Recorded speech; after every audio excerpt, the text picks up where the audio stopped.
Hi Year 4, it's Miss Ryan here. I hope you're all well and keeping safe. I miss you all so much and I cannot wait for you to come back to school soon. Now for this next 4-week block, we are going to be looking at a brand new book. It is The Iron Man by Ted Hughes, and we are going to be using this for our guided reading and for our English work. Now it's important to note that when I'm reading it to you that their publisher is called Faber and Faber. Now, what I thought would be a really nice idea if over the next few weeks that we could read together like we used to when we were in class, and, you know, begin to read the book before you do your comprehension questions. So I'm going to start with chapter 1. Let's sit back. You could read along with me because this chapter is on our school website. And let's begin. Chapter 1, The Coming of the Iron Man. The Iron Man came to the top of the cliff. How far had he walked? Nobody knows. Where had he come from? Nobody knows. How was he made? Nobody knows. Taller than a house, the Iron Man stood at the top of the cliff, on the very brink, in the darkness. The wind sang through his iron fingers. His great iron head, shaped like a dustbin, but as big as a bedroom, slowly turned to the right, slowly turned to the left. His iron ears turned this way, that way. He was hearing the sea. His eyes, like headlamps, glowed white, then red, then infrared, searching the sea.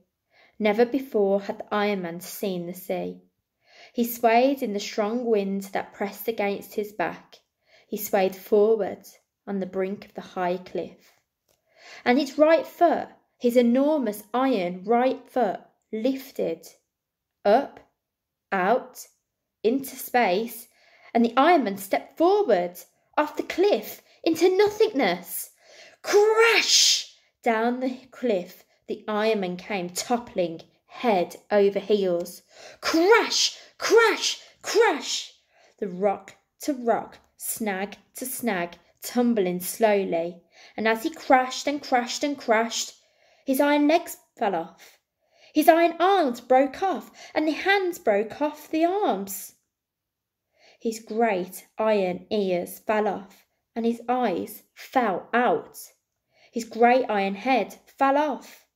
All the separate pieces tumbled, scattered, crashing, bumping, clanging down onto the rocky beach far below. The few rocks tumbled with him. Then silence. Only the sound of the sea chewing away at the edge of the rocky beach, where the bits and pieces of the Iron Man lay scattered far and wide, silent and unmoving. Only one of the iron hands lying beside an old sand-logged washed-up seaman's boat waved its fingers for a minute, like a crab on its back. Then it lay still. While the stars went on wheeling through the sky, and the wind went on tugging at the grass on the cliff top, and the sea went on boiling and booming. Nobody knew that the Iron Man had fallen. Night passed.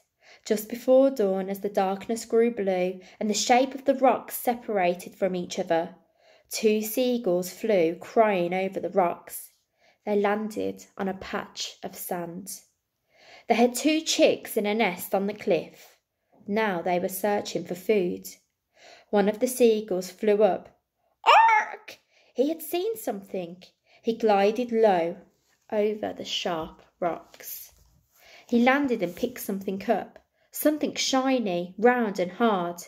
It was one of the Iron Man's eyes. He brought it back to his mate. They both looked at this strange thing, and the eye looked at them. It rolled from side to side, looking first at one gull, then at the other.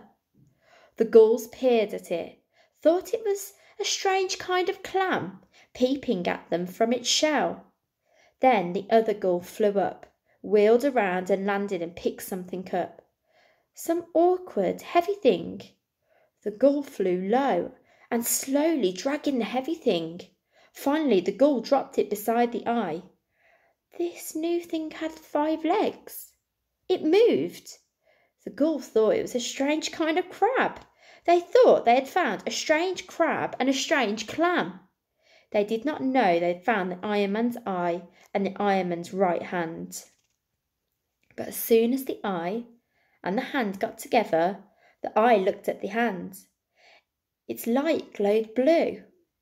The hand stood up on 3 fingers and its thumb, and craned its forefingers like a long nose. It felt around, it touched the eye. Gleefully, it picked up the eye and tucked it under its middle finger. The eye peered out between its forefinger and thumb. Now the hand could see. It looked around, then it darted and jabbed one of the gulls with its stiffly held finger, then darted at the other and jabbed him. The 2 gulls flew up into the wind with a frightened cry. Slowly then, the hand crept over the stones searching. It ran forwards, grabbed something and tugged. But the thing, it was struck between 2 rocks. The thing was one of the Iron Man's arms. At last, the hand left the arm and went skirting hither and thither amongst the rocks, till it stopped and touched something gently. This thing was the other hand. The new hand stood up and hooked its finger around the little finger of the hand of the eye and let itself be led. Now the 2 hands, the seeing one led the blind one, walking on their fingertips, went back together to the arm, and together they tugged it free. The hand with the eye fastened itself to the wrists of the arm. The arm stood up and walked on its hand. The other hand clung on behind, as before, and this strange trio went searching. An eye! There it was, blinking at them speechlessly, beside a black and white pebble. The seeing hand fitted the eye to the blind hand, and now both hands could see. They went running among the rocks. Soon they found a leg. They jumped on top of the leg, and the leg went hopping over the rocks with the arm swinging from the hands that clung to the top of the leg. The other hand clung on top of that hand. The 2 hands with their eyes guided the leg, twisting it this way and that way as a rider guides a horse. Soon they found another leg and another arm. Now each hand, with an eye under its palm and an arm dangling from its wrist, rode on a leg separately from the beach. Hop, hop, hop they went, peering among the rocks. One found an ear at the same moment the other found a giant torso. Then the busy hands fitted the legs to the torso. Then they fitted the arms, each fitting the other, and the torso stood up with legs and arms, but no head. It walked about the beach, holding its eyes up in its hands, searching for its lost head. At last, there was the head, eyeless, earless, nested in a heap of red seaweed.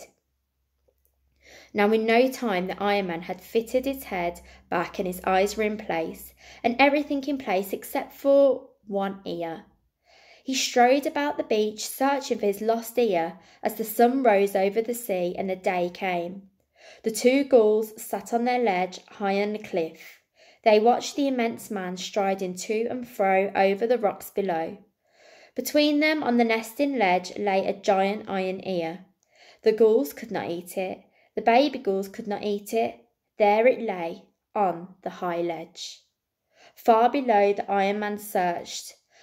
At last he stopped and looked at the ear. Was he thinking the sea had stolen his ear? Perhaps he was thinking the sea had come up while he lay scattered and had gone down again with his ear. He walked towards the sea.